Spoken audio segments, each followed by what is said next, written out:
We're back to working on our cabin house build.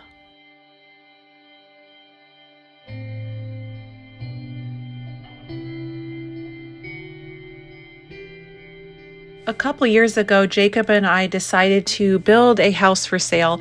Our goal was to create a really nice, highly efficient house that was affordable and to show different building practices that could make a home more efficient, more affordable, but just as beautiful. We were really inspired by our cabin that we built about 7 years ago, and the roof system on it with its exposed beams, its foam buildup, and its beautiful windows on the front that were shared throughout the cabin are really the inspiration behind this house. Can we just take a box, put some beautiful windows on it, give it an amazing roof, and add some beamwork on the exterior, make it well insulated, and can it be a house just as nice as a more complicated traditional style house? Well, we're going to find out as we go through and finish this house up.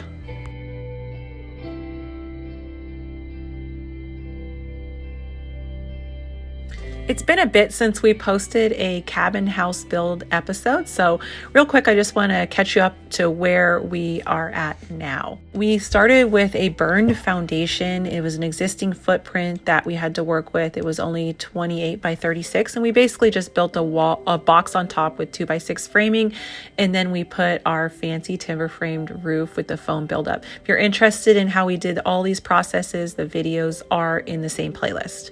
We wrapped the entire exterior in foam for added insulation, and then on the interior we went and had a contractor spray foam all of the wall cavities. Then we went outside and added siding to the exterior and painted the house to match the garage.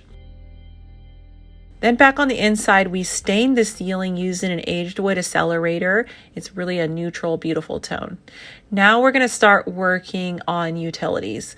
So we had a contractor come and do the boiler system just because we want these things done right. Jacob is good at everything, but really our specialty is the custom carpentry and the design and the layout and those sorts of things. So we want this house to function really well and be done right. So we did get some help with a lot of these processes.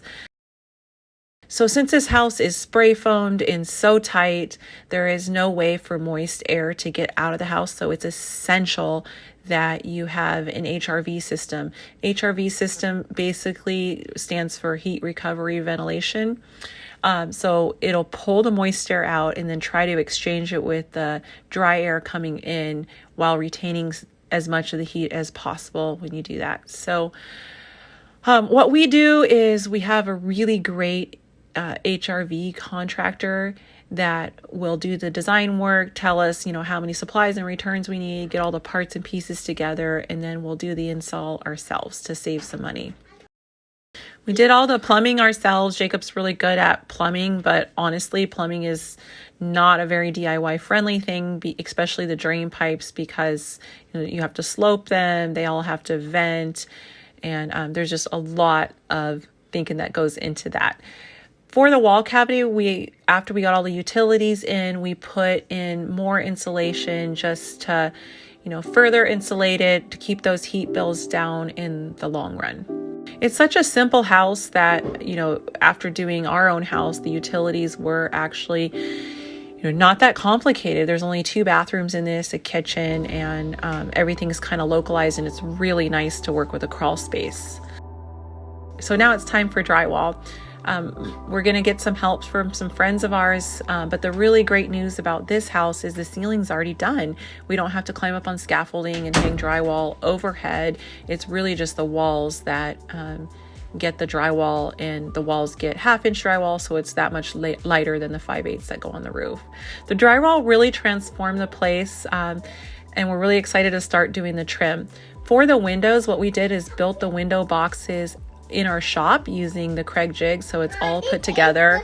We were able to paint the window boxes separately at home and get a really nice finish and not have to climb up on scaffolding and finish them, and then just kind of put them in place nail them, and then just finish off the nail holes. This worked really, really slick and enabled us to paint the walls first. So, the window and the wall trim is nice and crisp. All right, so we are at the stage of starting to add fixtures. So we got the bathrooms, showers, enclosures tiled with a subway tile. And these are the 2 bedrooms. They're not big, but I think they'll work just fine. And they have good sized closets and really good lighting. And we really downsized the windows just to create more wall space, create more energy efficiency, and lower the overall cost of the house. So we think that was a good choice for bedroom windows that get covered in curtains anyways. Here's the little utility and laundry room. It's right centrally located, so it was easy to do laundry. And then the great room, and coming up the stairs, we have a really nice little bonus area that's actually sized to either fit a guest futon or a desk system. There's room up here for a treadmill or a Peloton. And then I kind of think of this as like the master level. So we put the master upstairs just so it can have its private bath and not have to share it with the downstairs, or the other alternatives we'd have to do a 3rd bathroom downstairs. So here's the shower all done, looking fabulous. And we're going to have double vanities. Not big, but I think it'll be just fine for this space. It'll be, more than sufficient for this starter house. And then we did a really wonderful large master closet. I cannot wait to do cabinetry in there.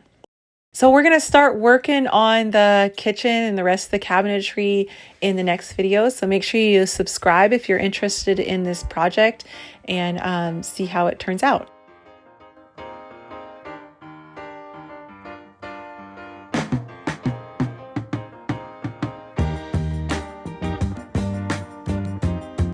Thank you for watching this week. We'll be back next week with a brand new video for this cabin house build. We're going to keep doing videos on this project until it is done and sold. So make sure you take a second to subscribe and follow along on the final process.